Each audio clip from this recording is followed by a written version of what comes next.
Wait for it, that's what we have. What are you adding? That man there, that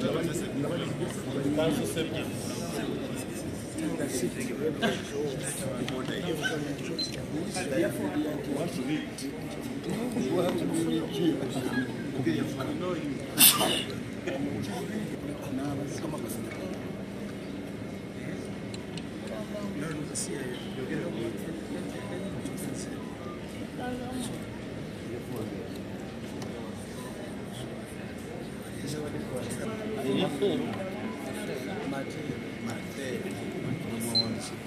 What?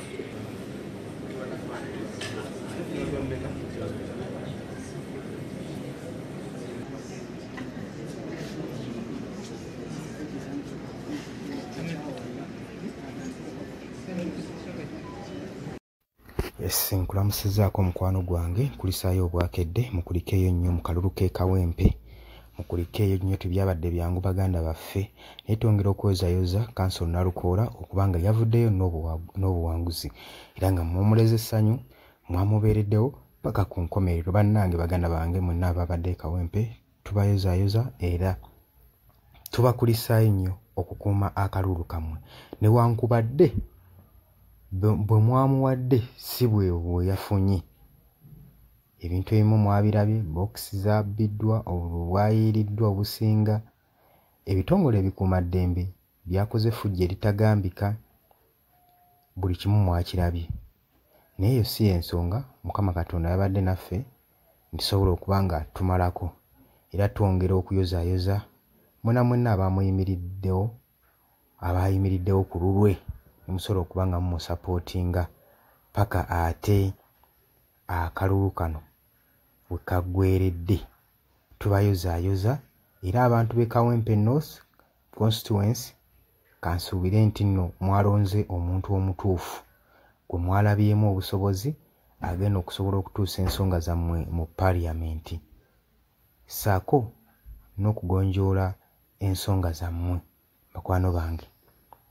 mbagala nnyo abali mu diaspora gwatana kubanga otwegattako kirira wansi waliwo ekigambo subscribe kikoneko obeere mukwano gwange ate nga naawe otwegattako. Mbagala nnyo mwebale kwekumira ku Yugi Update TV baganda bange. Yes, oli ku Yugi Update TV kw'osinzira okuba nga otuuliza gwe mukwano gwange yenna ali eyo gwe nagambye agala otweyungako agala okweyunga ku channel eno kirira wansi waliwo ekigambo subscribe kikoneko okoonene mukadde temwerabirako na mukadde kubanga akadde ako mukwano gwange kuyambako nnyo kuleetera notification message bwe waba nga waliwo information yonna gye tutaddeko ate buli wo subscribing obeera otufollowinze kitegeeza buli kimu kye tunaateekako ojja kubanga okifuna gwe mukwano gwange. Leka okipingwe ng'oli updated ku buli kimu ekigenda mu maaso mu ggwanga gwali eyampuliriza abali mu Qatar, Oman, Dubai, Saudi Arabia, abali Dubai, abali mu US, abali mu UK, abali Canada, abali mu South Africa, namwe abali mu ndwana Kenya nalekaani menyani, namwe abali mu Asia matumiddeko nnyo mwebale kwekumira ku Yugi Update TV mwe mbeezezzaawo amayengo gano aga Yugi Update TV. Mikwano gyange sola beebaza kinnoomu wabula nsazeewo nkozese lino eddoboozi ery'ewamu nsobole okubeebaza mwebale kuyimirizaawo channel eno mwebale mwabajja naddala mwabajja mu comment section ne mukomentinga ne muteekako endowooza yammwe ne mutangaaza bannayuganda ku ki ekiteekeddwa ekituufu okukolebwa gwe okusinziira ku ndowooza yo. So muna abatajjangako mu comment section mbakubiriza okujja mu comment section muteekeko ebirowoozo byammwe mutangaaze eggwanga ku biki byaba bagenze mu bukyamu ne bikolebwa mu bukyamu eri bannayuganda. Dani ku Airlines e Kenya nawe nkutumiddeko ennyo naye jangu mu comment section oteese toteekako buteesi linnya lyo mujje mu comment section mwe abasharinga aba likinga namwe abasubscribinga mwe muyimirizaawo amayengo ga channel eyo namba y'essimu gye mbateeredde awo ya noti 726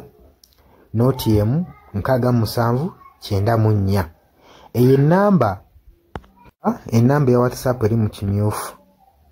ye namba gy'ogenda oyita kuba gy'osobola okuyitako gwe mukwano gwange ayagala okulanga wamu naffe ng'alina bizinensi yo ng'ogyagala tugikulangire nga wandyetaazo gikulangira eyo namba gy'oba oyitako ku WhatsApp osobola okuba nga naye bizinensi yo gikuba abantu tugikulangire gwe mukwano gwange ali eyo ampuliriza nengenda mu maaso n'okulabula abantu ku biki ebigenda mu maaso mu ggwanga naddala ng'akalulu kano aka 2026 katuukuse kengedde kati buli muntu alina kubeera vigilant olina kubeera bulindaala oleme kutunda mwoyo gwo mukwano gwange waliwo abatunda emyoyo gyabwe olw'M1,1500 sukaali gwe beera ng'omanyi akaseera wekanaatuuka akakuba ballot paper beera nga manyi omuntu ng'omanyi omuntu ogwogenda okuwa gwogenda ottiikinga gwe gwolaba asobola okukulaakulanya ekitundu kyo constituency yo gwolaba agenda otwala eggwanga mu maaso bannange tusibwa nnyo akatambaala mu mutwe mu biseera nga bino newankubadde obwavu babubalumizza mutya totunda mwoyo gwo ku lw'akantu katono wabula saasira ku ggwanga lyo osaasire ne ku zadde lyo osaasire ne ku future weenaabeera lowooza ku by'emu maaso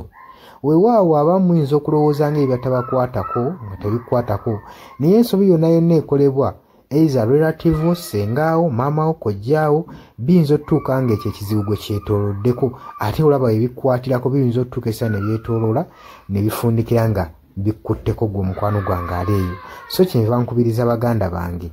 mwenna abali ku Yugi Updates TV ogenda maaso n'okusharinga information eno baganda baffe beebereremu ate era baleme kutunda mwoyo gwa ggwanga babeere nga batambulira ku mazima nga bayimirira ku mazima